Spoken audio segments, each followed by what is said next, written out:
Assalamualaikum warahmatullahi wabarakatuh.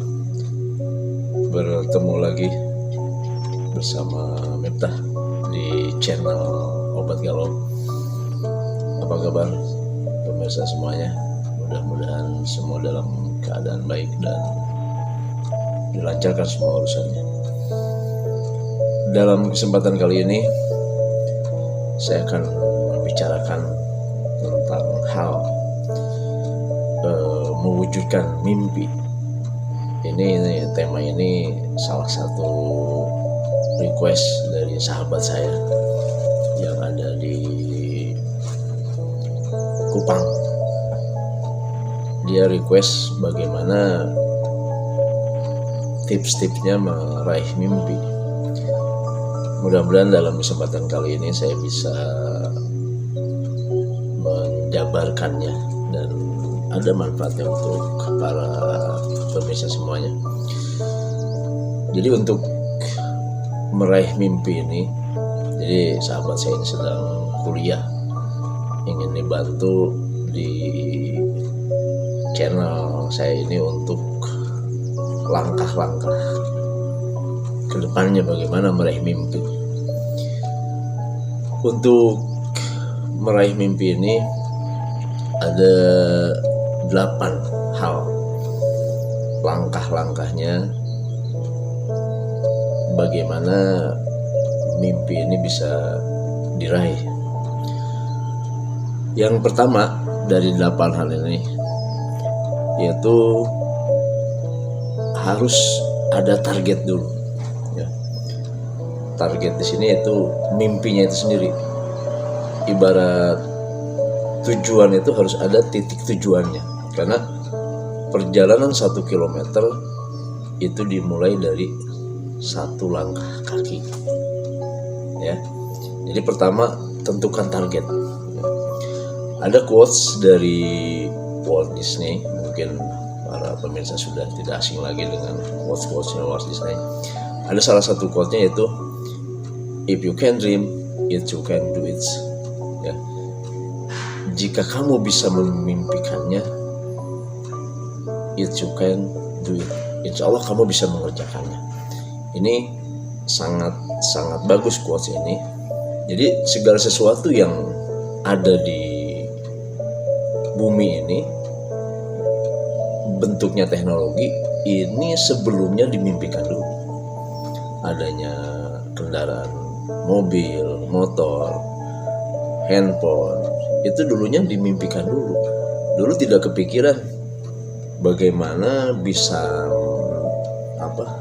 komunikasi jarak jauh. Ditemukan telepon kabel, terus kesininya tanpa kabel. Itu perkembangan diawali dari mimpi. Jadi semua kejadian-kejadian sekarang itu diawali dari mimpi. Makanya langkah pertama untuk mewujudkan mimpi, pertama harus ada mimpinya dulu. Ya. Semua yang terjadi sekarang itu dimimpikan dulu, tapi tidak semua yang dimimpikan itu bisa terjadi kalau mimpi-mimpi itu tidak ada misi untuk menjalankan menuju mimpi tersebut. Makanya ada istilah visi dan misi. Itu yang pertama. Pertama harus tentukan target. Yang kedua, langkah-langkah menuju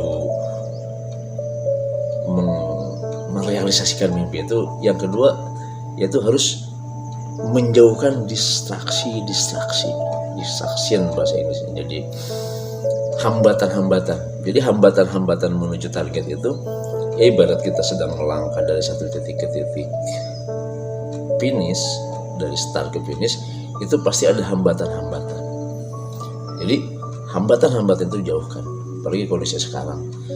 Misalkan tadinya niat melihat handphone itu hanya untuk melihat informasi-informasi yang penting masuk, yang tadinya niatnya hanya 5 menit akhirnya sampai setengah jam, 1 jam. Itu kan salah satu distraksi. Makanya hambatan-hambatan sekarang banyaknya munculnya dari alat komunikasi itu. Makanya kendalikan handphone kalian, apalagi mahasiswa-mahasiswa, kendalikan handphonenya Jadi jangan mau dikendalikan oleh handphone, tapi kamu yang mengendalikan handphone. Jadi pertama tadi target, kedua jauhkan distraksi, hambatan-hambatan. Yang ketiga, untuk meraih mimpi ini yaitu punya rasa percaya diri. Jadi harus yakin, percaya bahwa kita bisa nyampe ke tujuan itu. Jadi percaya diri ini tentunya harus dibangun juga, karena tidak mungkin muncul rasa percaya diri kalau tanpa dibangun percaya diri ini. Makanya penting percaya diri ini dibentuk yaitu dengan cara sering memasukkan gagasan-gagasan atau pemikiran-pemikiran positif, ya. Karena segala sesuatu berawal dari pemikiran, ya. Pemikiran menghasilkan perbuatan menghasilkan respon. Ini selalu nih. Pemikiran menghasilkan perbuatan, lalu menghasilkan respon. Mana contohnya? Berawal semua dari pemikiran. Kalau dalam pemikirannya bahwa di kuburan itu ada pocong, pemikirannya nih berawal dari pemikiran, berefek ke perbuatan. Pasti perbuatannya orang yang dalam pemikirannya bahwa di kuburan itu ada pocong dan kuntilanak, pasti lewat kuburan dia akan lari. Jadi dari pemikiran akan berefek kepada perbuatan. Dari perbuatan akan menghasilkan respon. Orang sekitar akan merespon, wah orang itu penakut. Tidak mungkin orang yang lewat kuburan penakut dibilang pemberani, itu fitnah. Ya, kalau orang yang dalam pemikirannya nggak ada pocong, walaupun ada saya nggak takut sama pocong, saya pukul tuh pocong. Pasti kalau orang pemikiran seperti ini melewati kuburan santai dia. Orang sekitar akan merespon pemberani. Jadi penting pemikiran-pemikiran ini selalu pemikiran-pemikiran positif terus. Karena ibarat teko, wadah, tergantung isi. Kalau isinya teko ini susu, dituangkan akan muncul susu. Tidak mungkin isinya susu dituangkan muncul teh manis. Nggak mungkin. Makanya penting berawal dari pemikiran-pemikiran. Makanya Mahatma Gandhi pernah mengatakan manusia adalah produk dari pemikirannya. Manusia adalah produk dari pikirannya. Jadi hati-hati memasukkan pikiran-pikiran, karena sekarang sedang perang opini kan. Perang opini, makanya kita jangan masuk opini-opini yang negatif. Makanya kalau bisa protect opini-opini negatif tersebut. Ya contohnya begini, iklan-iklan di televisi, di berita-berita, kalau iklannya iklan sampo, berarti tujuannya agar orang menggunakan sampo. Wah ya, misalkan sampo merek tertentu, pas mau dia menggunakan sampo, ingat merek itu. Kalau misalkan iklan makanan, ingat makanan itu supaya kita mengkonsumsi makanan itu. Itu anggap yang sifatnya yang dipakai, yang dimakan anggaplah positif. Tapi kalau yang sifatnya pemikiran, ini bahaya. Misalkan kita sering melihat berita pembunuhan. Jadi berita pembunuhan, perkosaan itu kalau sudah jadi berita harian, itu seolah-olah hal biasa. Itu sebenarnya sedang mengiklankan supaya kita berbuat seperti itu. Itu kan salah. Ya, makanya berita-berita negatif kita tutup saja. Ya, makanya di negara-negara tertentu berita-berita seperti pembunuhan, perkosaan, perampokan itu malah ditutup. Seperti tidak ada berita lain yang sifatnya memotivasi daripada memunculkan berita-berita tentang pembunuhan. Kenapa sih tidak berita penemuan gitu? Anak SD misalkan menemukan setrikaan dari bahan kertas, atau anak SMP menemukan kendaraan dengan bahan bakar air. Hal-hal seperti itu kalau sering dimunculkan, itu sedang memancing kita, memotivasi kita untuk melakukan hal positif seperti itu. Nah makanya dari muncul percaya diri, pertama tadi gagasan-gagasan itu sangat penting. Terus jaga pemikiran. Terus pas waktu untuk meningkatkan percaya diri itu, yaitu seperti yang dikatakan Benjamin Disraeli, masukkanlah gagasan-gagasan besar yang karena kita tidak akan lebih tinggi dari yang kita pikirkan. Jadi penting kita memasukkan gagasan-gagasan besar, karena kalau pemikiran-pemikirannya besar, nanti akan memunculkan hal-hal besar. Itu penting. Terus perlu disadari juga, untuk memunculkan percaya diri ini, kita perlu yang namanya menikmati perjalanannya. Karena kan selama ini kita sering tujuan, target, tapi perjalanannya sendiri tidak dinikmati. Tadi perjalanan 1 kilometer dimulai dari 1 langkah kaki. Kenapa tidak melangkahnya itu kita menikmati gitu? Kenapa makan itu dengan sop, dengan sate? Kalau makan tujuannya hanya untuk kenyang, ya udah nasi saja cukup kenyang. Tapi kenapa dengan sate? Nikmati perjalanannya, rasakan asinnya, rasakan gurihnya, rasakan manisnya.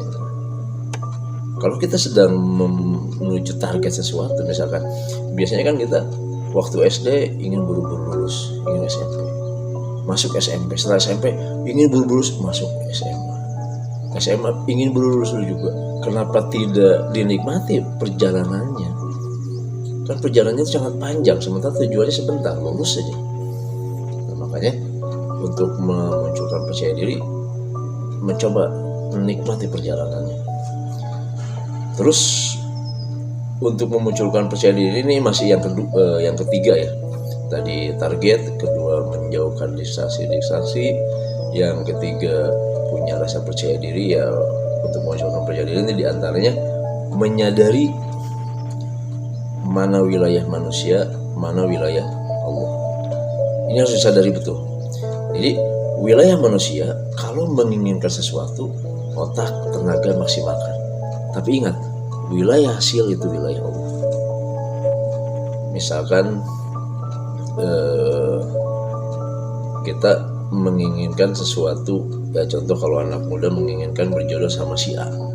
Kalau ingin sama si A, otak, tenaga maksimalkan. Tapi ingat, wilayah hasil yaitu wilayah jodoh, bukan wilayah kita. Makanya orang bisa stres kalau masuk wilayah Allah.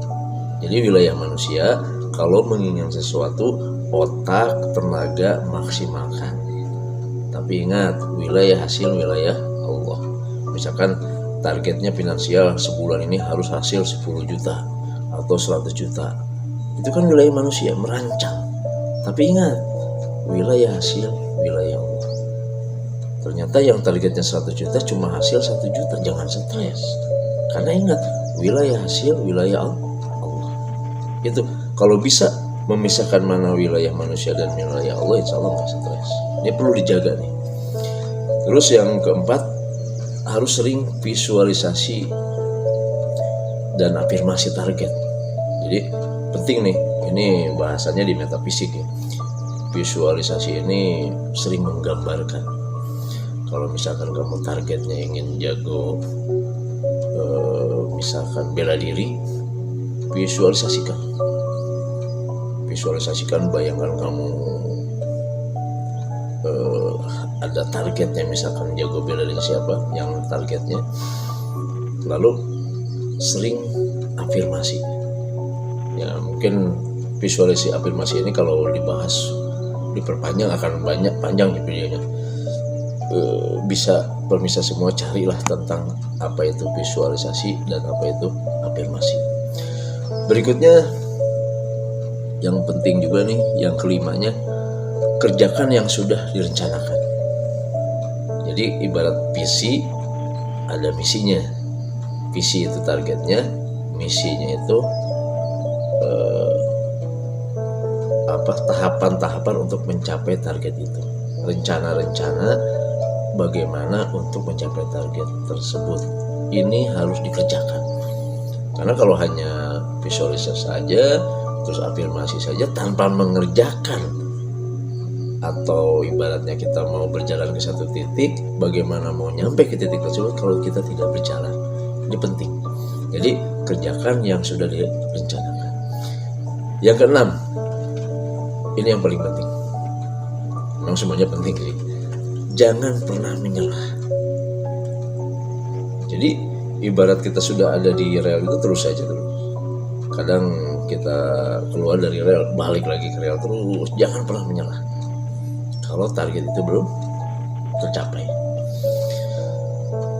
Terus yang ketujuh, apabila sudah progresnya makin baik, terus ada sukses-sukses kecil yang didapat selama kita dalam proses perjalanan itu,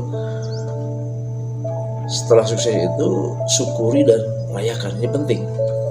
Mensyukuri kesuksesan itu bisa dengan kita memberikan hadiah ke orang yang mensupport kita, mau ke guru kita atau ke sahabat kita yang memberikan trik-trik bagaimana mencapai target tersebut. Itu kan penting. Keridoan, doa-doa dari sekeliling kita ini penting.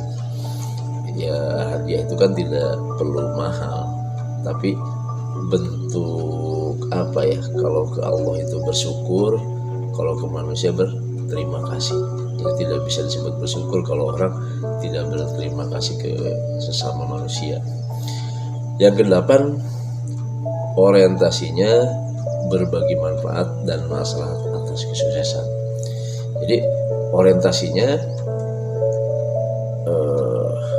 paling baik manusia adalah yang paling bermanfaat untuk manusia lainnya. Jadi berbagi manfaat, maslahat atas kesuksesan tersebut. Jadi bagaimana kesuksesan tersebut bisa bermanfaat untuk banyak orang. Jadi jangan untuk kepentingan pribadi. Kalau untuk kepentingan pribadi itu targetnya sangat sangat kecil. Jadi kita targetnya untuk banyak orang.